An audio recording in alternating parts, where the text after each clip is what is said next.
Box 13, with the star of Paramount Pictures, Alan Ladd, as Dan Holliday.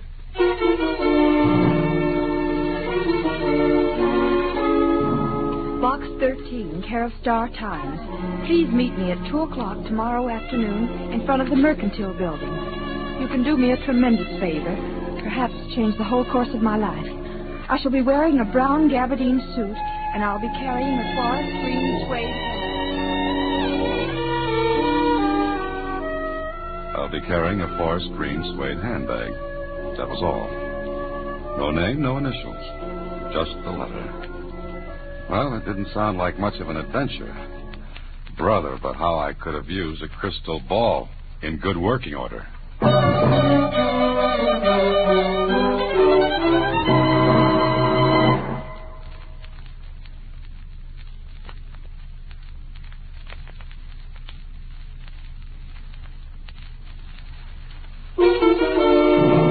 And now, back to Box 13 and Dan Holliday's newest adventure, Look Pleasant, Please.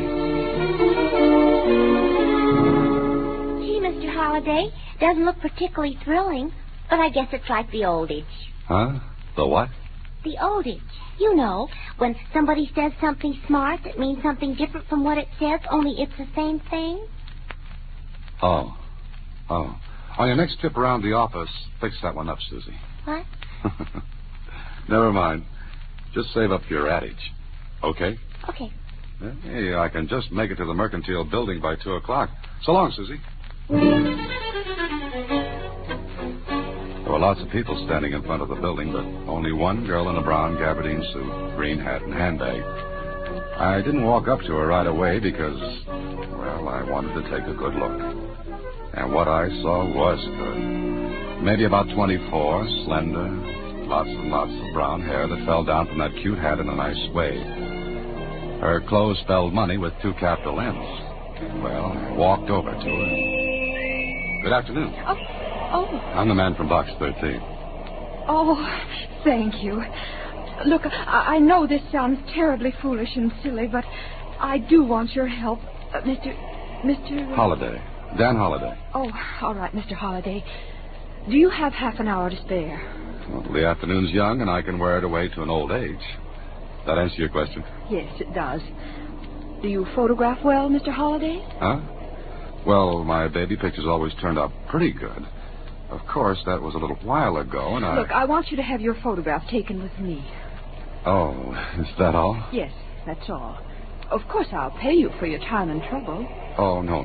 My time's my own, and what trouble I get into is usually my own fault. All right, Mr. Holliday. There's a photographer in this building. He's ready for us. Oh, by the way, what's your name? Jones. Mary Jones. Oh. Do you know, Miss Jones, a writer often spends hours thinking of the right name for the characters in his stories. But here you come along and without batting an eye, think of a very unusual one. Do you have to know my real name? Well, I'll live without it, but Will you do it, Mr. Holliday? All right, Miss Jones. Let's go look at the birdie.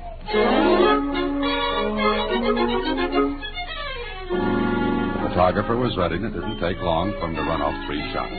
Miss Jones paid him, and the 2 of us went back downstairs. Out on the pavement, I turned to her, and I guess she read the look on my face. Please don't ask me why, Mr. Holliday. Goodbye, and thanks very much. Well, before I could move my feet, she was into a cab and gone. If this was it, I'd just chalk up the shortest adventure on record. Well, there's nothing to do but go home and mark it off to experience.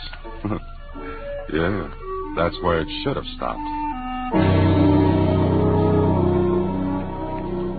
The next morning, I walked into my office as usual and... Hey, what is this, Susan? You could have told me. Told you what? I quit. You didn't trust me. Oh, Susie, will you stop? Oh, and the phone's been ringing all morning. Everybody wants to know about it. About what?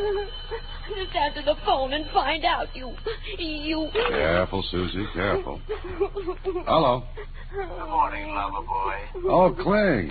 Well, how's the police department? This bright and early, it's not good to hear your voice. I called for information. Yeah, what kind? What about? Well, shall I wear my organdy hat and crepe de chine badge? What are you talking about? What is the matter with everyone? For nothing, Angel Face. All's well with the world. And about $15 million. Everybody's crazy. Yeah, everybody but you. Oh, nice going, Holiday. Nice going. Am I invited, or don't you want cops? It might make the thing look bad, you know. In 2 seconds, Kling, I'm going to hang up on you. What goes? Don't you ever read the papers? Or don't you know what's going on in your life? Now, listen, Oh, go arrest somebody. Now, look, Susie, what's this all about? Look at the morning paper. All right, I'm looking at... Holy mackerel. She's awful pretty. Be quiet, Susie. Prominent heiress announces engagement to Dan Holliday. Dan Holliday, that's me. That's my picture with her. Sure it is. I've been framed. Oh, but you wouldn't frame a newspaper picture, would you? Marcia Jameson, beautiful heiress to Jameson Lumber Fortune, announces engagement. You're just a demijohn. Don Juan. Oh, one of the two. But you could have told me. I could have told myself. Susie, if that phone rings anymore, don't answer it until I get this thing cleared up. One way or another. Goodbye.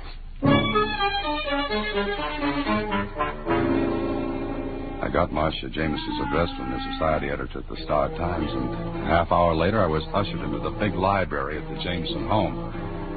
Sitting behind the desk was a youngish-looking man. He rose to meet me as I walked into the room. Ah, Mr. Holliday. I'm very happy to know you. Yeah, I wish I could say the same. I beg your pardon? Where's Miss Jameson? I've asked her to come down. Good. I suppose I'd better introduce myself. I'm Roger Jameson, Marcia's uncle and guardian. Well, she needs one. I don't understand. Well, that makes two of us. Suppose we pool our facts and get one good, twisted story out of them. Mr. Holliday, you're acting very strangely. I must say that my niece's choice of a husband is, well, peculiar. All right, I'm peculiar. At parties, I'm a standout, but I'd like to... Dan, darling, how nice of you to come this morning. What did you expect? You, of course. You've met Uncle Roger? Yes, Marcia, we've met. Oh, I want you two to like each other. Oh, fine. I love everybody in the world, but Uncle Roger, could I speak to Dan alone, please? Certainly, Marcia. You'll stay for lunch, Mr. Holliday? No, thank you. Oh, yes, he will, Uncle Roger. Good. We'll have a long talk. Now, Miss Jameson. Why did you come here? Maybe you haven't seen the morning paper. Mr. Holliday, Dan, help me. I did. And I've got engaged. Look, Miss Jameson, Marcia. I don't know you that well. We just became engaged this morning. Dan, it's imperative that you act as my fiancé until after the 16th of this month. Well, what happens then? Oh, Dan, if you'll just do what I ask until the 16th. On that day, yes, come in. Lunch is ready any time. You are staying, Mr. Holliday. Yes, you'll stay, Uncle Roger.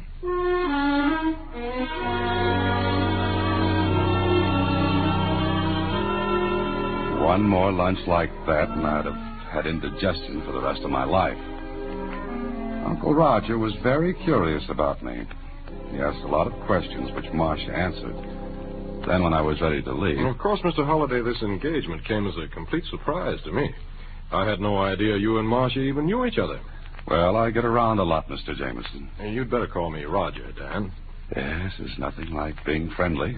Well, I'm sure Dan has a lot of things to do this afternoon, Uncle Roger. We'd better let him go. Of course. We'll have plenty of time to talk about things, Dan. Goodbye. Goodbye, Mr. Roger. Oh, thank you, Dan. You were wonderful. Superb, considering I didn't know where the ball was half the time. Oh, we'll wait until the 16th, won't you? It's 5 days from now. Meanwhile, what do I tell my friends? And where do I stack the wedding presents? You can always say we broke up. Uh-huh. And I'll tell you something else, Dan. Can there be anything else? I almost wish the whole thing were true. Goodbye, Dan. And with that, I was left standing on the elegant steps of the Jameson Castle. Well, I could have put the whole thing on the line and cleared up the situation. It'd have been easy. Just deny it. Tell the whole story. or I could stay in the play and see what the score was. I walked down the stairs, then glanced back and looked up at a window and right into Uncle Roger's eyes. Before I could smile, he let the curtains fall back in place. Okay, that made up my mind. Curiosity killed a cat, they say. All right. Yeah.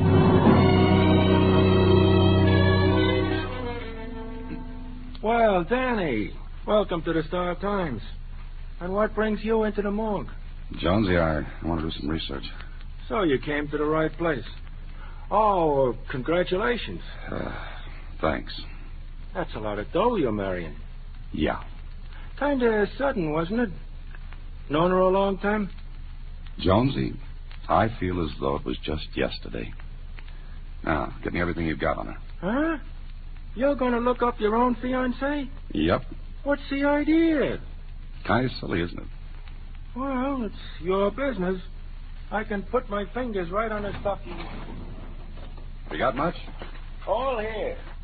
Matter of fact, I was reading about her this morning. When I heard you were marrying her, I did some work. And? Well, on the 16th of this month, she comes into about $15 million. What? Yeah. But she has to be married by then. Oh. How come?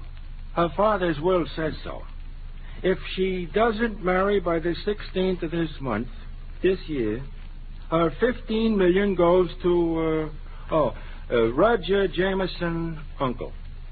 Oh. You didn't know? I don't know a lot of things. What else have you got, Jonesy? She had kind of bad luck before. Yes, what kind? Engaged twice before, and both her fiancés had accidents. Bad? Yeah. Dead? Well, if they weren't, they had an awful dirty trick played on them. What? They were buried.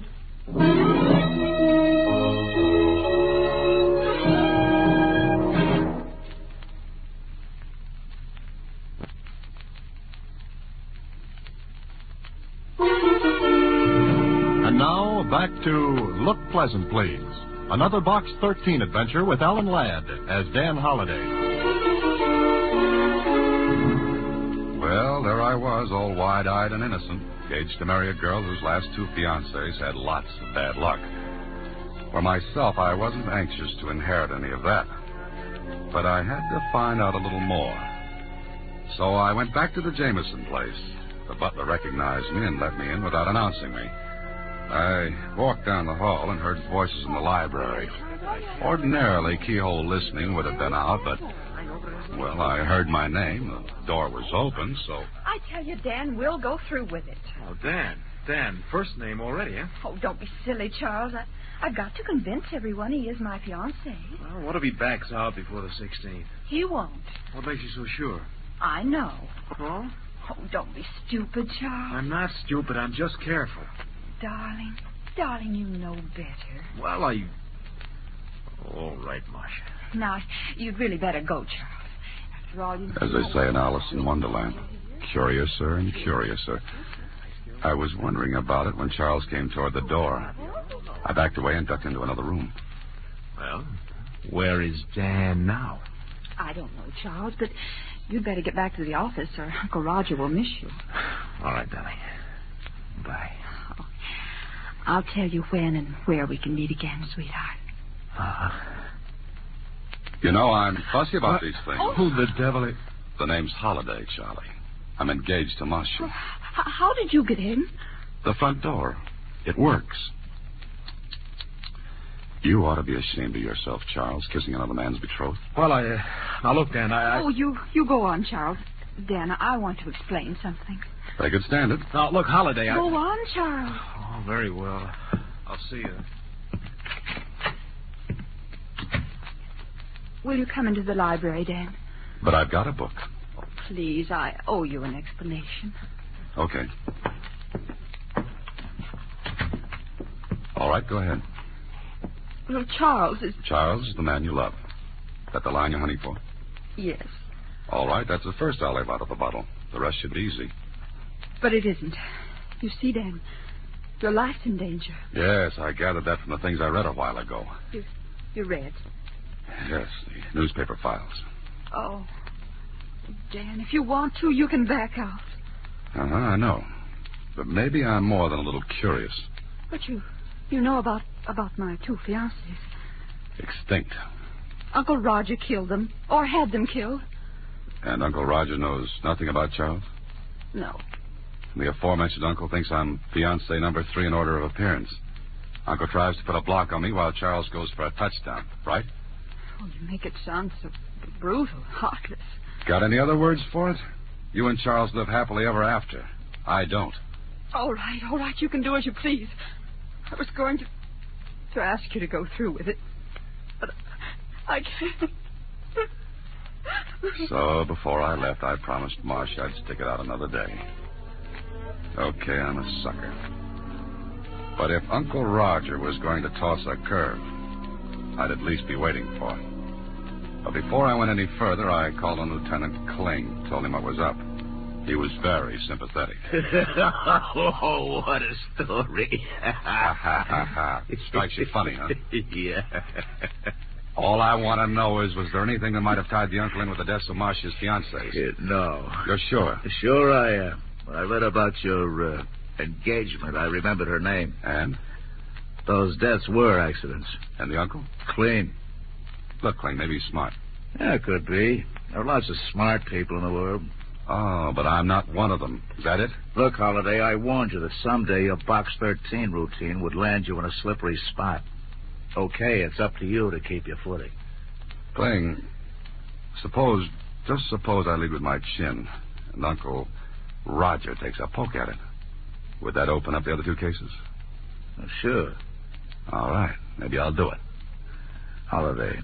What? Look, take it easy. Why, Lieutenant, you sound concerned for me. I'd miss having to hold your hand every once in a while. Well, what are you going to do now? Call on Uncle Roger and make like a sucker.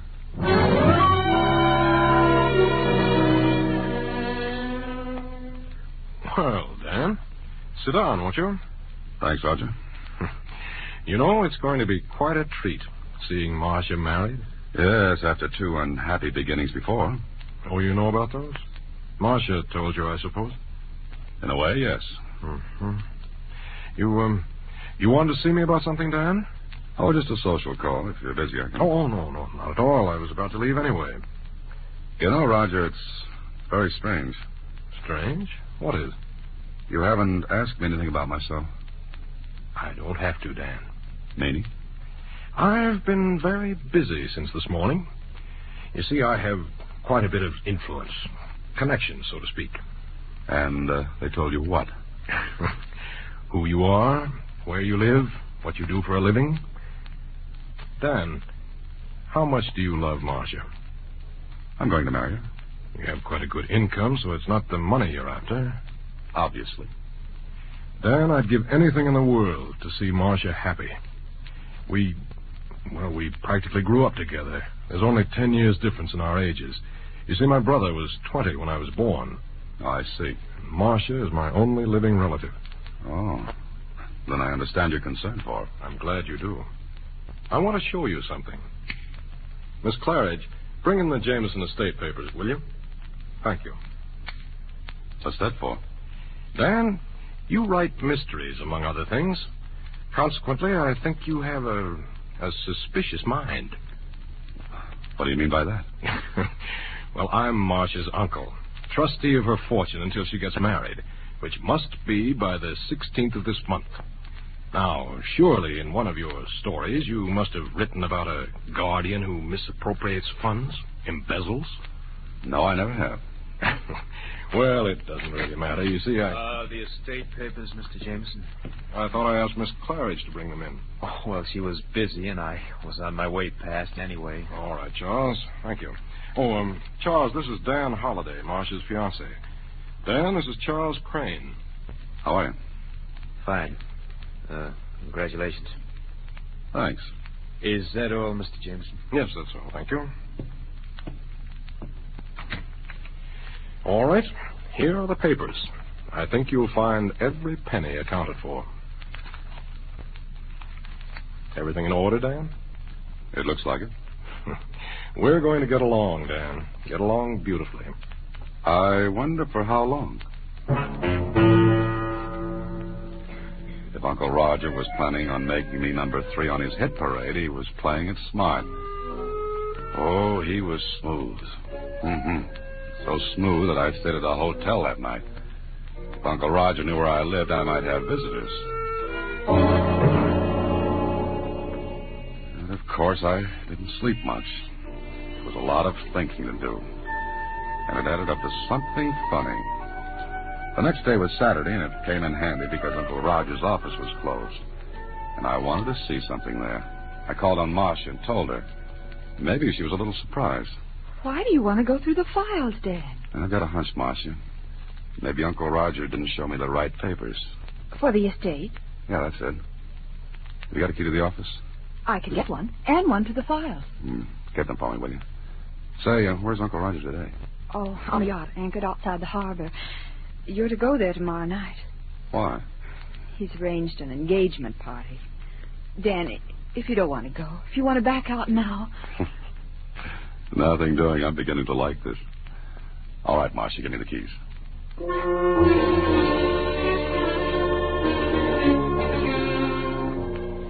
Getting into the office was easy. I went to the files marked Jameson. Yeah, the papers were there all right. But not the set Uncle Roger had shown me. These were different. What little I knew about finance showed me some fancy juggling had been going on. I was checking them carefully. A neat round hole appeared in the file case alongside my head. I ducked behind the case and peeked around just in time to see the outer door to the office close. Somebody with a silenced gun played clay pigeon with me. So Uncle Roger was on the yacht, was he?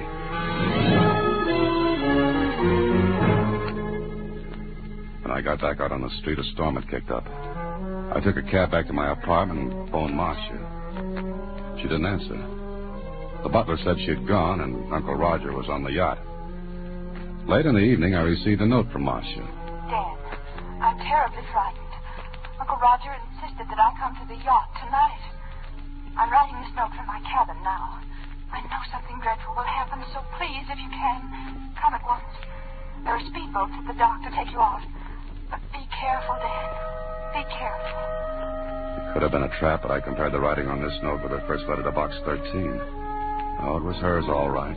Careful, neat, precise. Okay, if this was a showdown, might as well get it over with.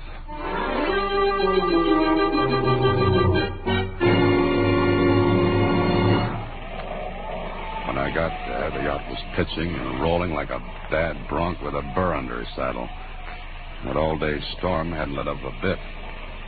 Then I was on board, but nobody was in sight. There was one cabin with a light inside. I went to it, opened the door. Holiday, what are you doing here? Visiting? I don't understand. Didn't Marcia tell you the party was tomorrow night? I like to be early for appointments. Where is Marcia? What's the matter with you? She's not here. Oh, yes, she is. Have you gone crazy? Not yet. Sit down, Uncle Roger. Oh, all right.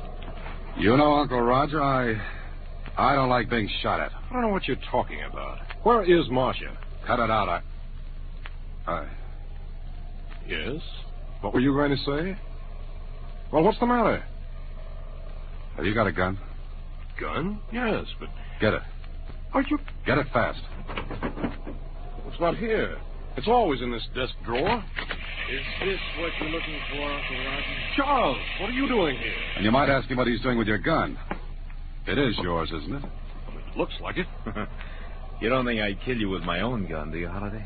Very neat, Charlie. Very neat. But the crew... Just 2 crewmen aboard. The rest won't be here until tomorrow. And that storm is convenient. Lots of noise. Something funny, Holiday? Yeah. Yeah, you are. You think you're going to get by with this, don't you? Is there anything to stop me? What is this all about? If this is a prank... Oh, no, Roger, not a joke. Definitely not. Charles and Marcia had it all planned very neatly. The accidents to her other fiancés gave these 2 beauties the idea. Charles fakes another set of papers to look as though you were embezzling, and What? Yeah.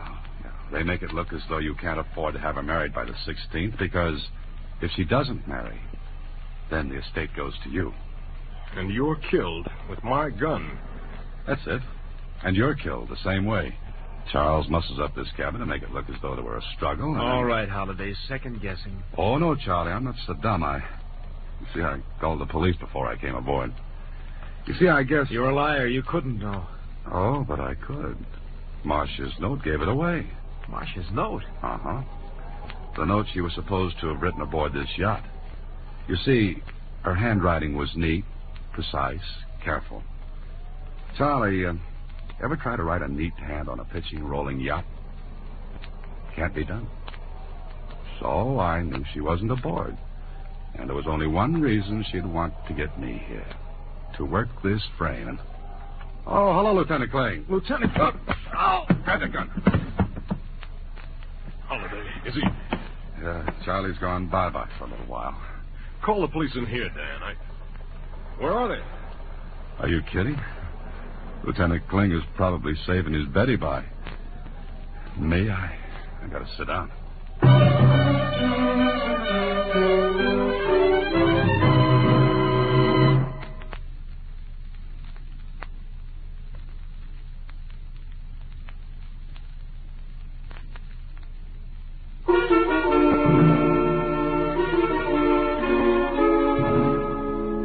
You see, Susie, they weren't satisfied with $15 million. They wanted Uncle Roger's money, too. Which they would have had if that frame had worked. Uh-huh. Hey, what are you doing? What do you got there? A new camera. It's got a wonderful gadget on it that lets me get in the picture. All I do is press this button and... Oh, here, I'll show you. We'll both down the light, see, like this. And then... Oh, no. Not again. Good night, Susie. Next week, same time, Alan Ladd stars as Dan Holiday in Box 13.